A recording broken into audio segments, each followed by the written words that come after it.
What's up mga ka-59? Sa pagpalang araw sa atin ngayon at iba-vlog natin ngayon ang beef lumpiang Shanghai na gagawin ng aking palangga.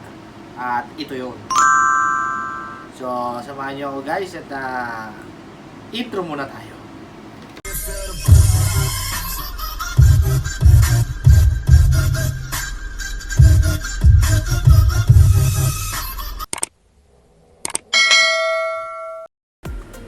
At ito na, sisimulan na natin magluto.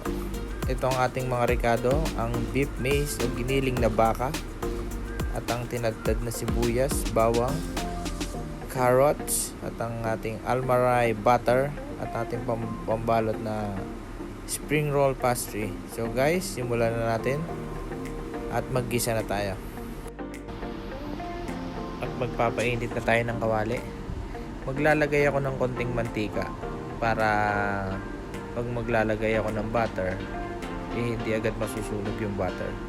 So yan po yung purpose ng mantika bago ilagay yung butter, para maggisa natin mabango agad yung sibuyas, bawang.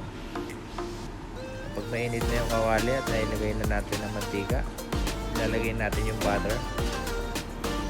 Hintayin lang natin na malusaw konti at pwede na tayong maglaglag ng bawang at sibuyas.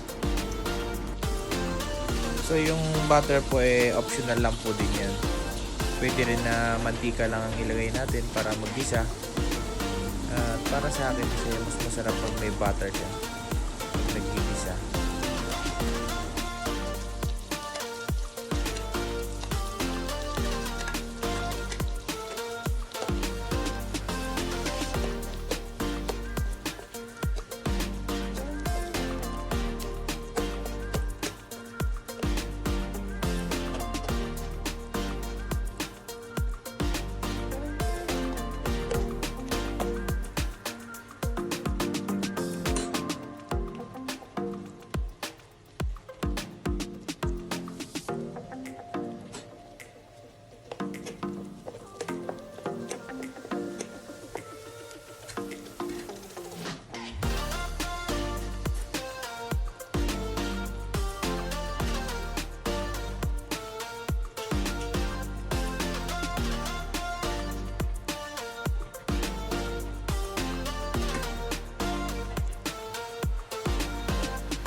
Lutuin lang natin ng maayos ang bawang at sibuyas, at pag medyo mabango-bango na siya, pwede na natin ihulog yung beef maize o giniling na baka.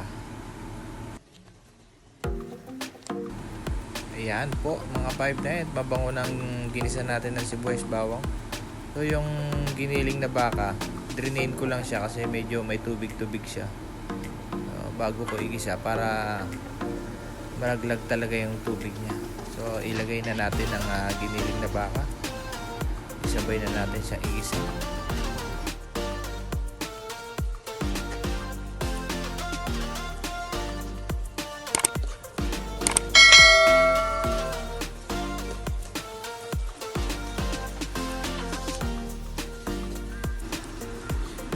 Igisa lang po natin na maayos ang baka hanggang maluto ng maluto. Lutuin natin ng maigi dahil pag binalot po natin to, saglit lang to iprito. Kaya kahit konting prito lang mapapry, magiging brown na agad ang wrapper niya. At least ang loob luto na. So timplahan natin, lagyan natin ng paminta at asin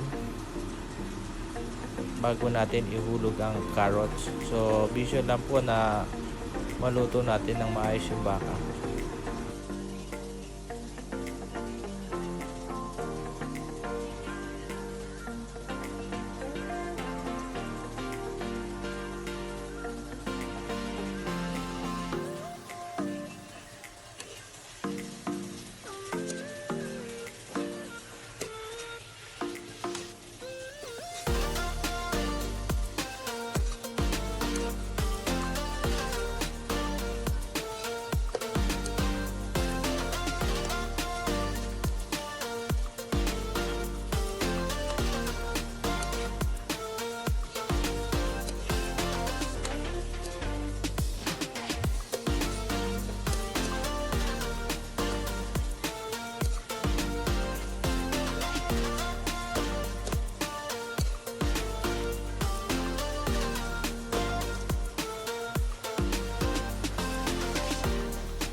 Yan mga 5 na yun, lutong-luto na yung baka natin. Pwede na natin ilagay ang carrots. So late natin hinulog kasi ito para hindi siya madurog ang ating carrots. So gigisahin na lang ulit natin siya hanggang medyo lumambot ang carrots at pwede na natin simulan ang pagbabalot ng lumpiang beef Shanghai.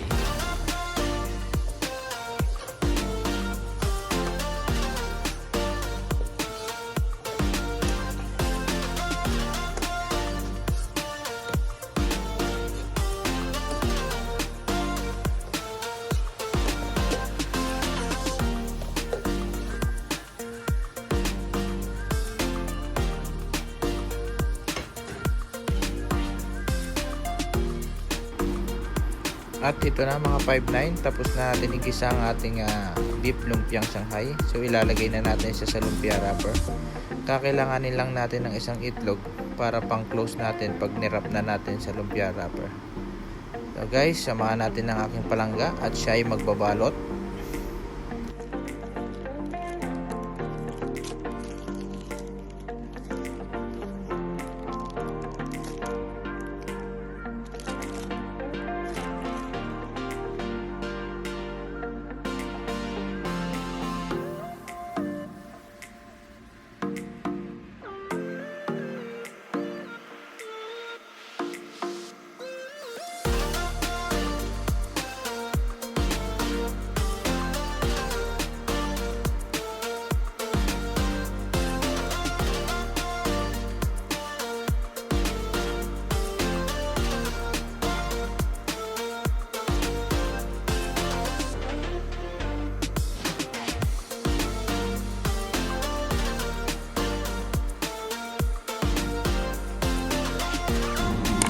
Kailangan magandang pagkakabalot para pag-pinit mo siya, hindi siya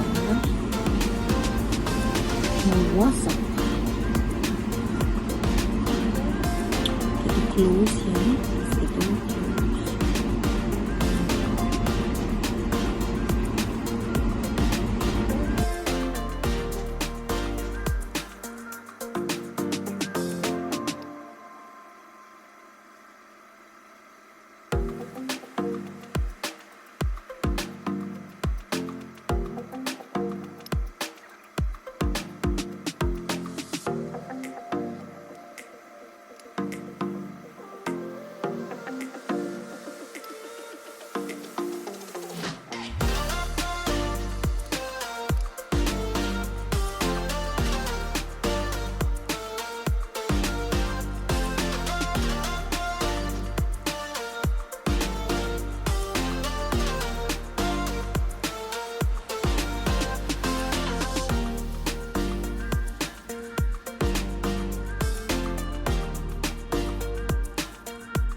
yan po mga 5'9", natapos na magbalot ang aking palangganang lumpia.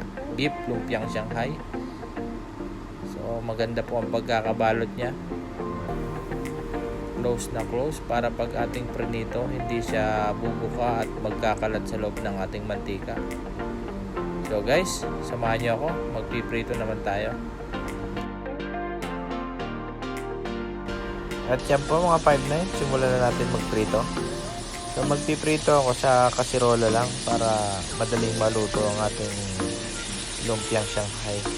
At makakatipid din sa mantika at kailangan alalay lang din sa apoy para hindi masusunog yung ating lumpia. So guys, simulan natin maghulog.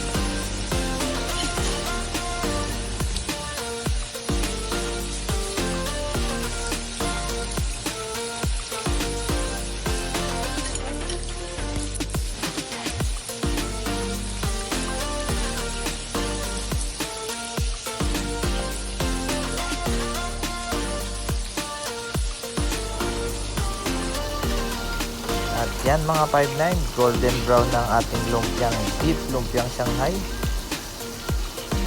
Ayan na po ang ating finished product.